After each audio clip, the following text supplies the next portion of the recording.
Television. My name is Moturayo Ayegbayo. Barely 100 days to the conduct of the 2023 general elections, the Independent National Electoral Commission (INEC) has tasked political parties and their candidates to conduct their campaigns peacefully, eschewing decisiveness, rancor, and violence. Chairman of the Commission, Professor Mahmoud Yakubu, gave the charge in a statement he personally signed in Abuja.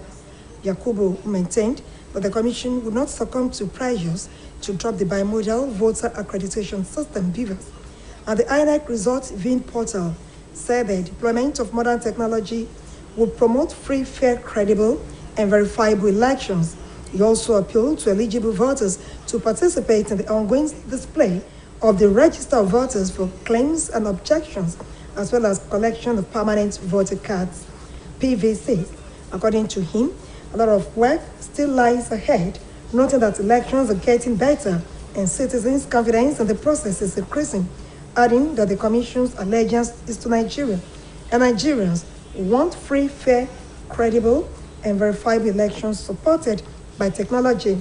He said the Commission will continue with regular engagement with political parties, civil society organizations, the media, and other critical stakeholders.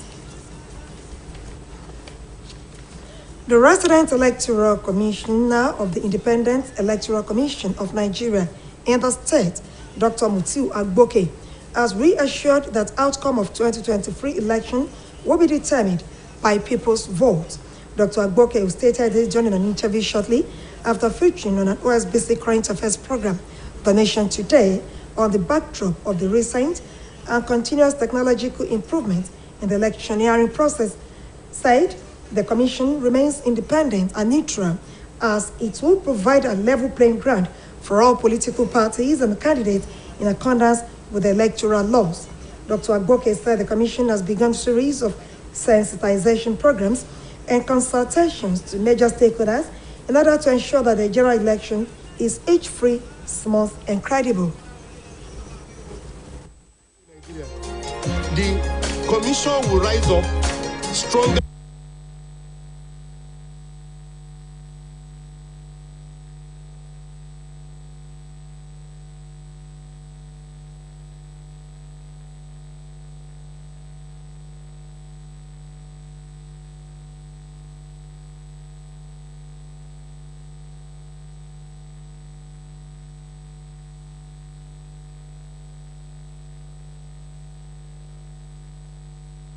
Burn the entire INEC office in Nigeria. The Commission will rise up stronger and build another facility. So who is losing?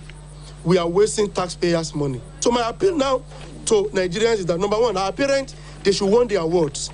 You cannot use violence, the politician cannot use violence to get that advantage, over the other again. Even on election day, orchestrate violence, INEC will apply the rules. So go there. If you want to make yourself popular, go and start popularizing yourself, if you allow me. Go and start selling yourself to people. Speaking on the recent attack on one of its offices in the state, the REC, who described the act as unfortunate, added that the inferno did not affect any of its materials. State, I want to appeal to our people that let us avoid violence. Security, they are going to do their job to the fullest.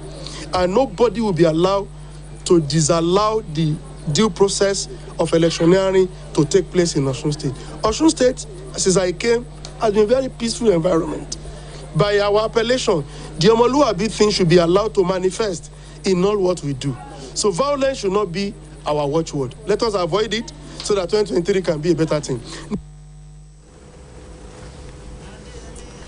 The Senate has expressed displeasure over the discrepancies in the 2021 and 2022 budgeting system of the National Agency for the Control of AIDS in preparing its annual budget.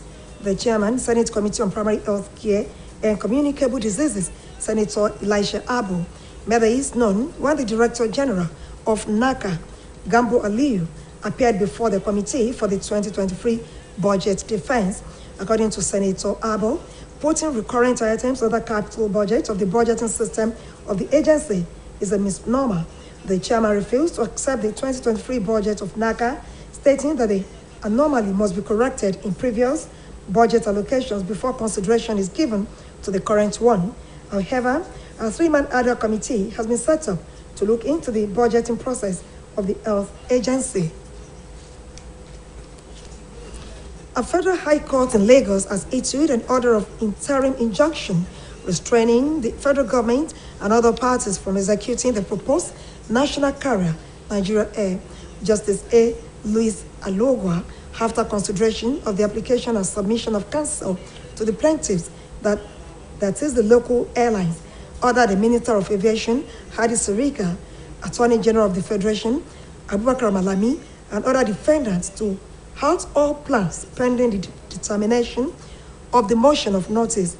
Meanwhile, one of the defendants and Minister of Aviation, Sirika, however, said the National Carrier Project is on course, despite the stiff opposition from some stakeholders, including the airline operators of Nigeria. The AON had urged the court to stop the National Carrier deal and withdraw the air transport license already issued to Nigeria Air by the federal government through the Nigerian Civil Aviation Authority. They also claimed that the firm that served as transaction advisor for the transaction was incorporated in March last year and alleged the company was linked to the aviation minister. The local airlines further alleged that all that ATL issued to Nigerian Air did not pass through the normal security clearance. The Inspector General of Police, Usman Al-Khali Baba, has ordered end to incessant attacks and kidnappings along Lagos-Ibadan Expressway. This was disclosed in a statement by the police spokesman, CSP Muyiwa Adejobi, in Abuja. It added that the IGP gave the order on immediate restructuring of the security architecture on the expressway to ensure protection of life and property, as well as to forestall kidnappings and other ugly incidents. He pledged adequate operational support in form of technology-based and tactical operational assets for the commissioners of police in charge of Lagos, Ogun, and Oyo State, and 8 of tactical operational units in the area to combat the current trend of crimes and criminality on the Lagos-Ibadan Expressway. The United States Consular General in Lagos, Mr. Will Stevens, has pledged the U.S. government's commitment to restore the Osogbo Grove affected as a result of climate change. To solve the climate change problem, Mr. Stevens said that.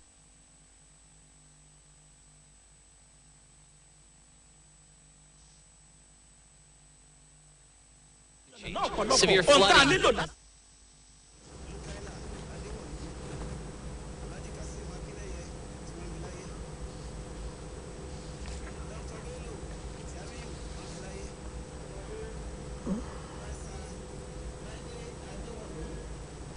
Sorry for that mix-up. The United States Consular General in Lagos, Mr. Will Stevens, has pledged the U.S. government's commitment to restore the Osogbo Grove affected as a result of climate change. Mr. Will Stevens stated this at the third presentation of Osogbo Grove, also known as Busonyi, a UNESCO World Heritage Site in Nigeria. He noted that the rehabilitation and preservation of cultural heritage affected by climate change remain top priority of the U.S. government in collaboration with the federal government. Also speaking, the custodian of the Osun Grove, the Atajo of Osogbo, Obajimo Lanikpekun Laroye II, who was represented by Queen Adedoyin Lanikpekun, appreciated the U.S. government for their prompt intervention for the rehabilitation of the grove in promoting both the culture and people of Osun State. The Osun State government will tomorrow officially commission the iconic flyover at Olaya intersection of Osogbo, according to a statement by the Commissioner for Works and Transport, Engineer Remi Omowaye. The commissioning will be performed by the chairman of Southern Governors Forum and the governor of Ondo State, Arakunrin Rotimi Akeredolu. The statement also informed the residents and citizens of the state of the closure of all the adjoining roads leading to the iconic bridge from 12 midnight till 4 p.m. tomorrow.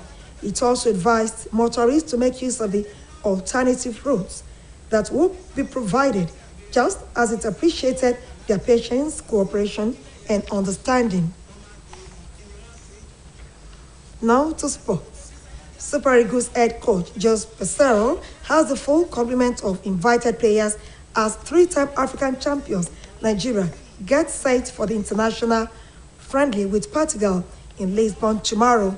According to reports, all the invited players, including the goalkeepers, have reported to the camp for tomorrow's encounter, which is going to be the first ever full international between both countries.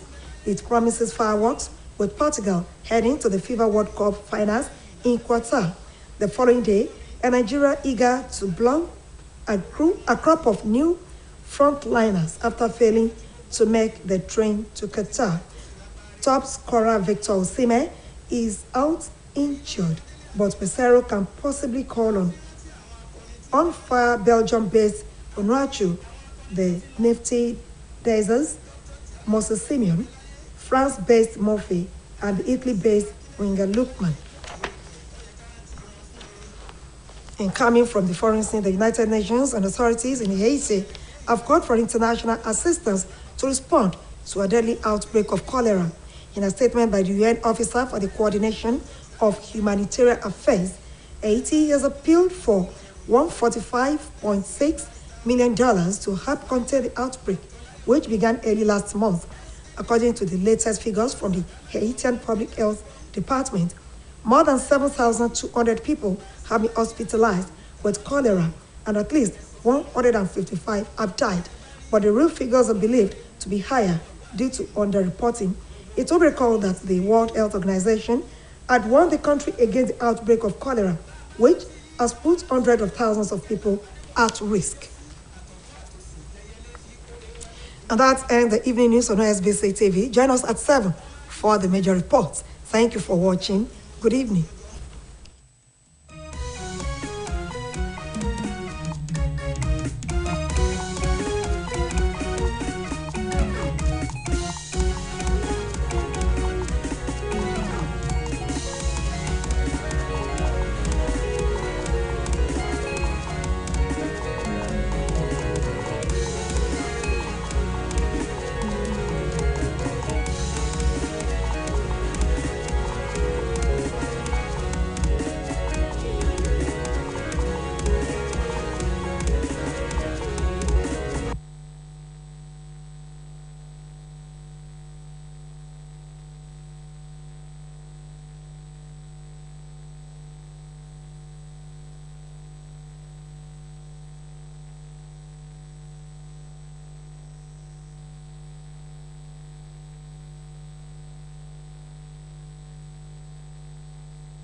Good morning, Nigeria.